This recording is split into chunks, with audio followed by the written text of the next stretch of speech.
कक्षा 10वीं का विषय हिंदी का पेपर देख लेते हैं प्यारे बच्चों। अर्धवार्षिक परीक्षा 2024 का है।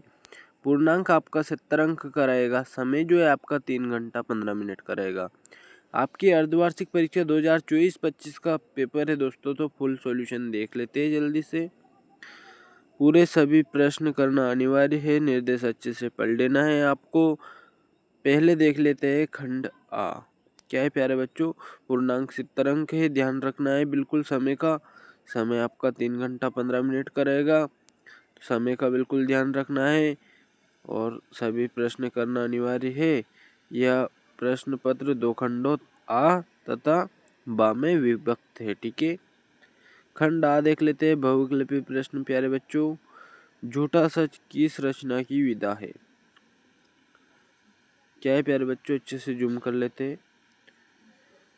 खंड आ बहुविकल्पी प्रश्न है तो अच्छे से देख लेना है प्यारे बच्चों। आपका पहला प्रश्न है 1 नंबर का। झूठा सच किस रचना की विधा है? तो इसका आ जाएगा उपन्यास। ठीक है। अनंत आकाश के रचनाकार है जयप्रकाश भारती। तीसरा प्रश्न है आपका निम्नलिखित कथनों का कौन सा कथन सही है? तो ये मुंशी प्रेमचंद्र वाला आपका गलत हो जाएगा प्यारे बच्चों।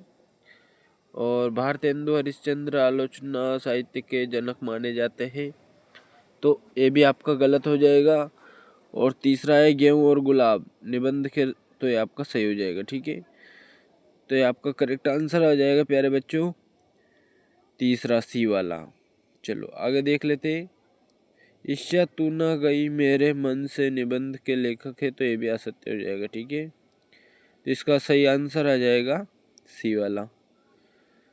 चलो चौथा क्वेश्चन है पंचांग दर्शन आत्मकथा के रचनाकार है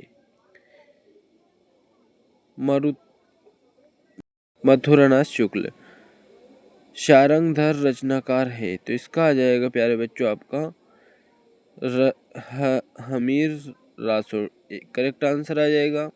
चलो जल्दी से छठा क्वेश्चन देख लेते हैं। छायावादी युग की प्रमुख प्रवृत्तियाँ कौन सी है? प्यारे बच्चों वेरी वेरी मोस्ट है, अच्छे से करना है इसको। इसका करेक्ट आंसर आ जाएगा आपका इसकी प्रवृत्तियाँ देख लेते हैं कौन सी है। तो इसका सी वाला करेक्ट आंसर आ जाएगा नारी के प्रति परिवर्तित दृष्टिकोण। प्यारे बच्चों अभी तक चैनल को सब्सक्राइब नहीं किया है तो चैनल को सब्सक्राइब, वीडियो को लाइक जरूर कर देना, अपने दोस्तों में भी वीडियो शेयर कर देना। सातवां प्रश्न है आपका वेरी वेरी मोस्ट है। निम्नलिखित में से कौन सा शुक्लोत्तर युग के लेखक कौन है? तो इसका आ जाएगा आपका वासुदेव शरण अग्रवाल। करेक्ट आंसर आ जाएगा प्यारे बच्चों। चलो अगला क्वेश्चन देख लेते हैं बिना देरी किए।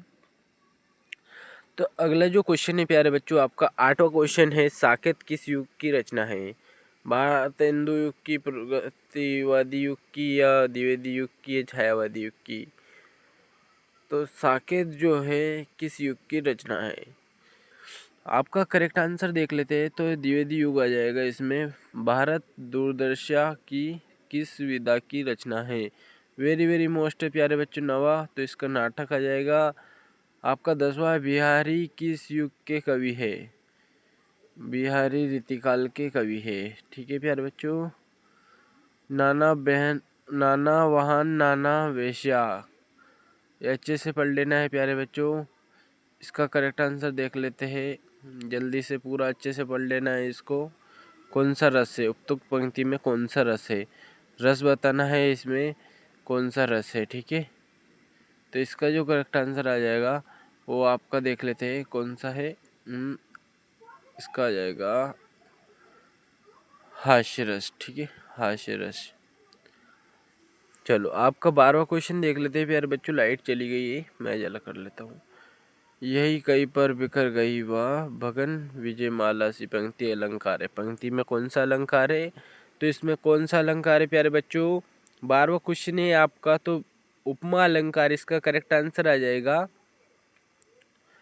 जुकाम हो रहा है प्यारे बच्चों, अच्छे से जल्दी से देख लो, स्क्रीनशॉट लेते चलो। आपका अगला क्वेश्चन है प्यारे बच्चों 13वां क्वेश्चन है रोला किस प्रकार का छंद है? रोला किस प्रकार का छंद है? वेरी वेरी मोस्ट क्वेश्चन है प्यारे बच्चों। तो आपका आ जाएगा सम्मात्रिक छंद है रोला। 14वां क्वेश्चन है निर्जन शब्द की उपसर्ग का प्रयोग किया जाता है। किया गया है तो नीर, ठीक है, नीर, नीर आपका करेक्ट आंसर आ जाएगा प्यारे बच्चों। और षड दर्शन में कौन सा समास है? वेरी वेरी मोस्ट प्यारे बच्चों, पेपर में बहुत सारे पूछे जाते हैं। तो द्विगु समास है। 15वां क्वेश्चन आपका कंप्लीट हो जाता है। अगला क्वेश्चन देख लेते हैं बिना देरी किए। आपका 16 क्वेश्चन है। धनुष का पर्यायवाची शब्द है। धनुष का जो पर्यायवाची शब्द है प्यारे बच्चों, वो है आपका कोदंड। क्या है प्यारे बच्चों? कोदंड। कोदंड करेक्ट आंसर आ जाएगा, सी वाला। ठीक है, तीनों गलत है। युष्मत शब्द का सप्तक विभक्ति एक वचन का रूप है, तो ए वाला आ जाएगा, तवी। ठीक है, तवी।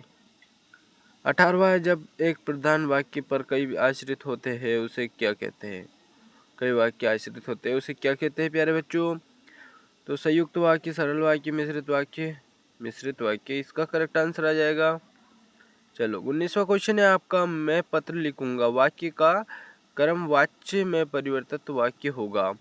तो इसका जो वाक्य होगा वो कौन सा है प्यारे बच्चों? वो जल्दी से देख लेते हैं। तो आपका ये वाला आ जाएगा, मेरे द्वारा पत्र लिखा जाएगा। ये करेक्ट आंसर आ जाएगा आपका। लास्ट एंड फर्स्ट 20वां क्वेश्चन देख लेते हैं प्यारे बच्चों। निर्गुण का तद्भव शब्द है, क्या है? निर्गुण। निर्गुण आपका करेक्ट आंसर आ जाएगा। ठीक है, आपका खंड बा है प्यारे बच्चों। खंड बा को अच्छे से कंप्लीट कर लेते हैं। वर्णनात्मक प्रश्न है। पहला प्रश्न जो है आपका वो बोल रहा है प्यारे बच्चों, निम्नलिखित गद्यांश पर आश्रित दिए गए प्रश्नों का उत्तर दीजिए। 3 जो प्रश्न दिए गए हैं उसका उत्तर इसी में से छाट कर देना है। और ये पार्ट कौन सा है, किस पार्ट से लिया गया है गद्यांश, तो आपको प्यारे बच्चों अगर आपने किताब पढ़ी होगी तो आपको ज़रूर याद होगा। मैं पूरा अगले वीडियो में पूरा इसका सॉल्यूशन आपको दूंगा, हल सहित। तो इस किताब जो लिखी थी, ये किसने लिखी थी? ममता ने। किसने?